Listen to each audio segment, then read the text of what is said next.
কথা বলেন না কেন? দুনিয়া কারে থাকতে দিছে বেটা? সাদ্দাত কই? নমরুদ কই? ফেরাউন কই? কারুন কই? পৃথিবীর জালেমরা কই? সম্পদের লুভিরা কই? দুনিয়াদাররা কই? বলো মিয়া, বলো কই? কেউ টিকছে দুনিয়া? কেউ টিকছে? আমরা কিতাবে পড়ছি ভারতের দিল্লির এক বাদশাহ ছিল শের শাহ।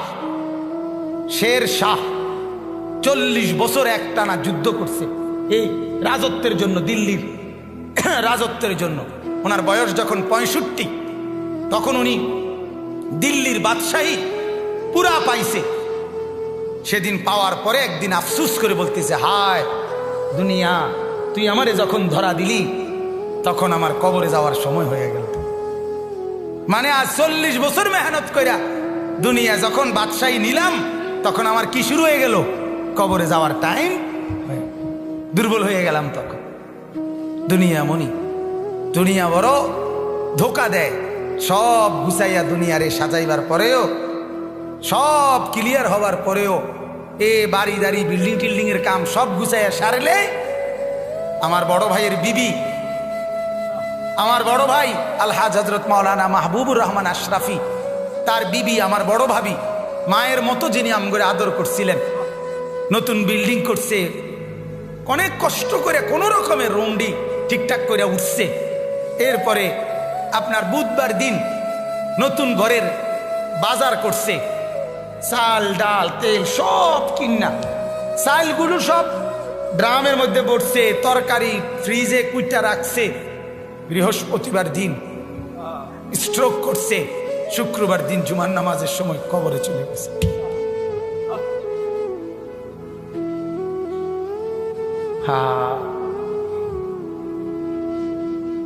আগামীর পৃথিবী, আগামীর সামনে দাজ্জাল বাজান, আগামীর সামনে দাজ্জাল। দাজ্জাল দেখা যায়, দাজ্জাল দেখা যায়, কিয়ামত দেখা যায়। ইকতারাবা লিন্নাসে হিসাবুহুম, আল্লাহ বলে হিসাবের সময় কাছায় গেছে বান্দা। ইকতারাবাতিস সাআ, আল্লাহ বলে কিয়ামত ঘনায় গেছে বান্দা। আরে যিনি বানানেওয়ালা তিনি বলতেছে, ও আমার বান্দা, আমি না বলছি এই নবী শেষ নবী, এই কিতাব শেষ কিতাব, এই দিন শেষ ধর্ম, আর দিতাম না রে। এরপরে তো আমার সংসার আমি গুছাই এলাম, তাহলে কিসের অপেক্ষা করছেন? আল্লাহ যখন বলবে এই জাহান্নামী, আর কোনো কথা বলতে পারবি না, সাথে সাথে জাহান্নামের আযাবের, জাহান্নামীর গলার আওয়াজ, কথার শব্দ বন্ধ হয়ে যাবে। এরপরে আর কোনো শব্দ জাহান্নামী উচ্চারণ করতে পারবে না। আরো জঘন্য কথা আছে, তাফসীরে মারিফুল কোরআন লিখছে, এরপরে জাহান্নামী কুত্তার মতো ঘেউ ঘেউ করবে, কুকুরের মতো শুধু ঘেউ ঘেউ। বিশ্বাস করেন, সেদিন কিয়ামতের দিন তোমাদের পুরা জিন্দেগির আমল ওজন হবে। এই কথাটা বান্দা আমি আবারও বলছি, এটা আল হক, এটা কিন্তু বাস্তবেই আসলেই সত্য কথা। এটা আসলেই কি আমরা অনেক সময় বলি না, হুজুররা আসলে, হুজুররা কয় যে আসলে যত কয় অত না, যত কয় অত না। এমন বুদ্ধিমান আছে না, কথা বলেন না। আরে বেটা, এই বর্তমান জীবনে দুনিয়ায় হুজুরের সব কথা ধরলে চলতে না। আরে ডাকায় তো, তাহলে তুই যদি চলতি নাই পারস, তাইলে তোর তো আল্লাহ তাআলা দুনিয়া ফাড়াইতো ওরা। সব দইরা আল্লাহর কথা চলতে পারবি দেখেই তো আল্লাহ তোমারে দুনিয়া ফাড়াইছে, ঠিক কিনা বলেন নাকি? আল্লাহ তো বলছে আমি বান্দার উপরে সাধ্যের অতিরিক্ত কিছুই চাপাইয়া দেই নাই, জুলুম আমি করতেই পারি না। আল্লাহ জুলুম করতে পারে? কথা বলেন না কেন? তো ইন্নাল্লাহা লা ইয়াযলিমু মিসকালা যাররা, আল্লাহ তাআলা তো এক যাররা পরিমাণও জুলুম করতে পারে না। তো তুমি এটা কি কইলা? তুমি এমনি কেমনে বললে? এই কারণে আল্লাহ তাআলা যেন এটা আবারও বলছে মায়া করে, আল্লাহ মহব্বত করে বলছে, বান্দা শোন, কথাটা ফালাই দিস না, কথাটারে উড়াইয়া দিও না। আরে রাহেন কি এর হিসাব কিতাব, এত কিছু ধরলে চলন যাইতো না। আহ, এত কিছু না ধইরা তুমি যে চলাটা চলো রে, পুরা দৈরেও তো মানুষ এই চলাটাই চলো। কথা বোঝেন নাই? আল্লাহকে পুরা বাদ দিয়া, নামাজ রোজা বাদ দিয়া যা কামাই করো শেষ পর্যন্ত বাদ যে দূর খাও, যে বেড়া আল্লাহকে রাজি করে সেজদা করে বাদ খায় ওই বেড়াও এর দূরে খায়, মানে পেট বরণ পর্যন্ত। কথা বোঝেন নাই? আমি পেট বরণ পর্যন্ত খানা খায়। আর পেট ভরা এটা এমন একটা সুন্দর সিস্টেম আল্লাহ তাআলা বানাইছে, এটা ডাল দিয়ে খানা শুরু করলো কিছুক্ষণের মধ্যে পেটে জানায়া দেয় আল্লাহ একদোনা ভরে গেছে। গোস্ত দিয়ে খাইতে বইলো বেটা কিছুক্ষণ পরেই জানায়া দেয় দোস্ত আর লাগবে না, হাত দিয়ে লাও। আবু তালেবকে কি পরিমাণ চেষ্টা করছে বলেন, শেষ মুহূর্ত পর্যন্ত চোখের পানি ফেলে বলছে চাচা, চাচা কালেমা পড়েন চাচা। 38 বছর, 12 বছর থেকে নবীজির বয়স যখন 50 তখন আবু তালেব ইন্তেকাল করছে। 12 বছর বয়সে আব্দুল মুত্তালিব নবীজির দাদা নবীজিকে আবু তালেবের হাতে তুলে দিয়েছে, বলছে আমার এই নাতি মুহাম্মদ, তার বাবা নাই, তোমার হাতে তুলে দিয়ে গেলাম, তুমি মৃত্যু পর্যন্ত তারে আশ্রয় দিও, পাহারা দিও, তার অভিভাবক হিসাবে থাইকো। বাপে মানে দাদা, নবীজির দাদা বলে গেছিল। সেই 12 বছর বয়স থেকে 38 বছর একটানা মানে 50, নবীজির বয়স যখন 50 তখন আবু তালেব ইন্তেকাল করছে। 38টা বছর একটানা যে নবীজির পাশে ছিল, আল্লাহ নবী সাল্লাল্লাহু আলাইহি সাল্লামের কি পরিমাণ খেদমত করছে, এই লোক সেবা করছে, আশ্রয় দিছে, অভিভাবক হিসাবে পাহারাদারি দিছে, নজরদারি রাখছে। মক্কার কুরাইশরা চূড়ান্ত ভাবে রাসূলুল্লাহ সাল্লাল্লাহু আলাইহি সাল্লামকে চূড়ান্ত ভাবে কোনোদিন হত্যা করার সিদ্ধান্ত আবু তালেব থাকাকালীন নিতে পারে নাই। শুধু আবু তালেবের প্রভাব প্রতিপত্তির কারণে, আবু তালেব বড় নেতা ছিল এই কারণে, কিন্তু রাসূলুল্লাহ সাল্লাল্লাহু আলাইহি সাল্লাম সেই চাচার বিনিময়ে এই পরিমাণ চেষ্টা করছে যে চাচা আজ এতটা বছর আপনি আমার পাশে, আপনি কালেমাটা পড়েন চাচা। আবু তালেব বলছে না ভাতিজা, বংশের মুখে চুনকালি মাখতে পারুন না, বংশের কাছে বেইজ্জতি হব, সমাজের কাছে ঘৃণিত হয়ে যাব, আমার নেতৃত্ব থাকবে না, মৃত্যুর পরেও আমি স্মরণীয় নেতা হতে চাই, মৃত্যুর পরে অর্থাৎ কুরাইশের নেতাই থাকতে চাই। নাউজুবিল্লাহ। আল্লাহর নবী সাল্লাল্লাহু আলাইহি সাল্লাম তখন বলছে চাচা এক কাজ করেন, তাইলে কানে কানে বলেন, কানে কানে কালেমাটা কানে কানে শুনান। আমি কসম করছি আমি হায়াত থাকাকালীন জগতের কাউরে কোনোদিন বলবো না আপনি যে ঈমান আনছেন, শুধু হাসরের মাঠে আমার আল্লাহর সামনে সাক্ষী দেব আমার চাচা ঈমানদার ছিলেন। এতদূর সুযোগ দেন, এতদূর সুযোগ। আবু তালেব বলছে না ভাতিজা, জানাজানি হয়ে যাবে, গোপনে বললেও জানাজানি হয়ে যাবে, বলবো না। সর্বশেষ আল্লাহ নবী সাল্লাল্লাহু আলাইহি সাল্লাম অঝরে চোখের পানি ছেড়ে দিছে, কাঁদতে কাঁদতে বলছেন চাচা আপনি যদি ঈমান হারা হয়ে কবরে যান, আপনার কবরে আযাব হবে, আপনার জাহান্নামে আযাব হবে, আর আমি ভাতিজা মুহাম্মদ সেটা কেমনে সহ্য করুন চাচা? আপনি আগুনে জ্বলবেন, আমি এটা মেনে নেব কেমনে, মনটারে বুঝাই কেমনে চাচা? এই জন্য না এত বেশি আহাজারি করতেছি চাচা, আপনি পড়েন না কালেমা। আবু তালেব তখন বলছে আন-নারু খায়রুম মিনাল আর। নাউজুবিল্লাহ। আবু তালেব বলছে মুহাম্মদ, সমাজের কাছে বেইজ্জতি হওয়া এটার চাইতে আগুনে জ্বলা এটা ভালো। আন-নারু খায়রুম মিনাল আর। সমাজের কাছে আর মানে লজ্জিত, লজ্জিত হওয়ার চাইতে জাহান্নামের আগুনে জ্বলবো এটা ভালো। আবু তালেব বলল মুহাম্মদ জাহান্নামের আগুনে প্রয়োজনে জ্বলবো, কিন্তু বেইজ্জতি হইতে দিতাম না। কার কাছে? সমাজের কাছে। কার কাছে বলেন না?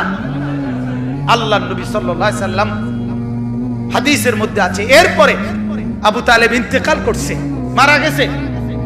মারা যাওয়ার পরেও নবী এবার বলতেছে চাচা এবার আমি আল্লাহর কাছে আপনার কাছে আপনার জন্য ইস্তেগফার করব। যতক্ষণ আমার আল্লাহ আমারে নিষেধ না করে ততক্ষণ আমি আপনার জন্য। এবার যেহেতু আর আপনারে বুঝাইতে পারলাম না, এবার আল্লাহকে বলি, আল্লাহকে বলতে থাকি। এবার আল্লাহর নবী চাচার জন্য মাফ চাইতে শুরু করছে। ঠিক তখন ওই নূহ আলাইহিস সালামের মতো আল্লাহ তাআলা আমাদের নবীকেও নিষেধ করছে, মা কানা লিন নাবিয়্যি ওয়াল্লাযীনা আমানু আন ইস্তাগফিরু লিল মুশরিকিন ওয়ালাউ কানু উলি কুরবা বা'দা ইয তাবায়্যানা লাহুম আন্নাহুম মিন আসহাবিল জাহিম।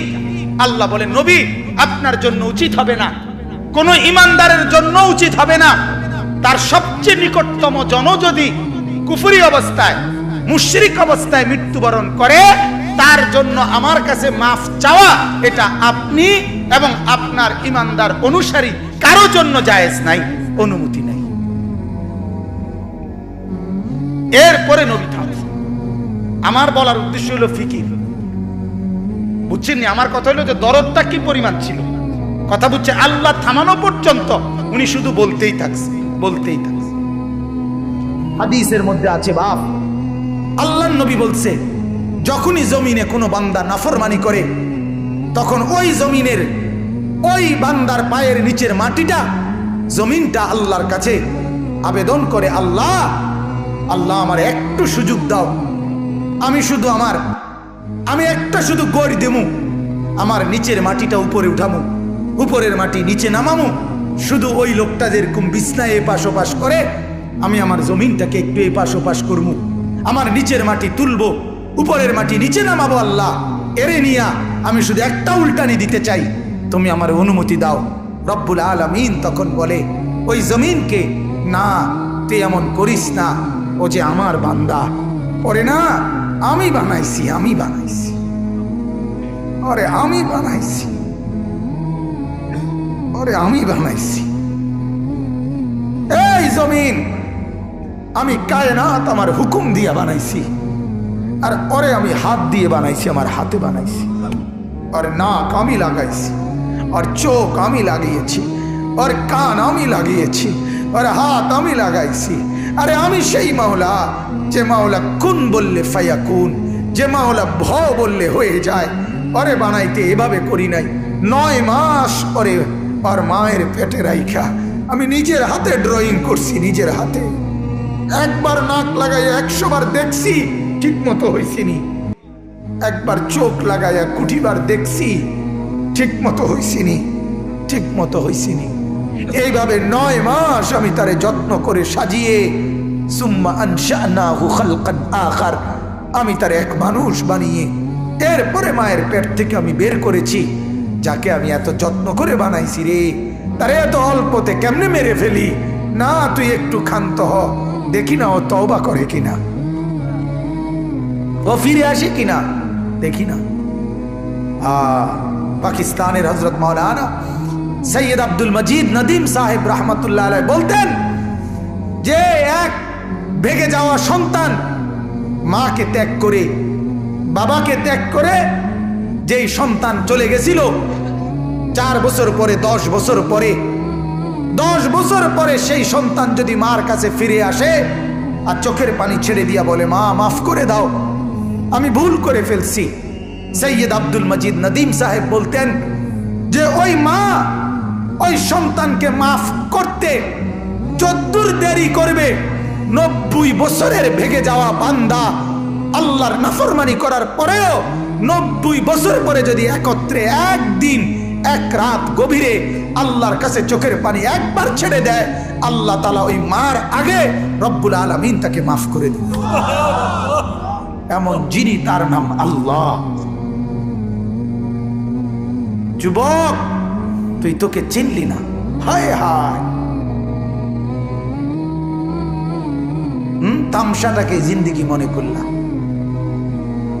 1 প্লেট বিরিয়ানি দিবে, 1 প্লেট খিচুড়ি দিবে, 2টা জিলাপি দিবে, এর জন্য জিন্দেগিটা কি কামিয়াবি বানাইলা? এটা কি মনে করলা সফলতা? কিছুক্ষণ মোবাইল চালাইলা, কিছুক্ষণ মেয়ে দেখলা, ছবি দেখলা, নাটক দেখলা, নাচ দেখলা, আর কিছুক্ষণ ঘুমিয়ে রইলা, এটাকেই জিন্দেগি মনে করলা। আর আপনারা যারা ব্যবসায়ী কামাই রোজগারি করেন, আর আপনারা এই কিছুক্ষণের কামাই আর বউ বাচ্চার জন্য ভাত মাছ কিনা এই কদ্দুরকে জিন্দিগি মনে করলেন। আহা, এই সামান্য কদ্দুর ফিকির, এটা তো পিঁপড়ার ফিকির। পিঁপড়া পিঁপড়া।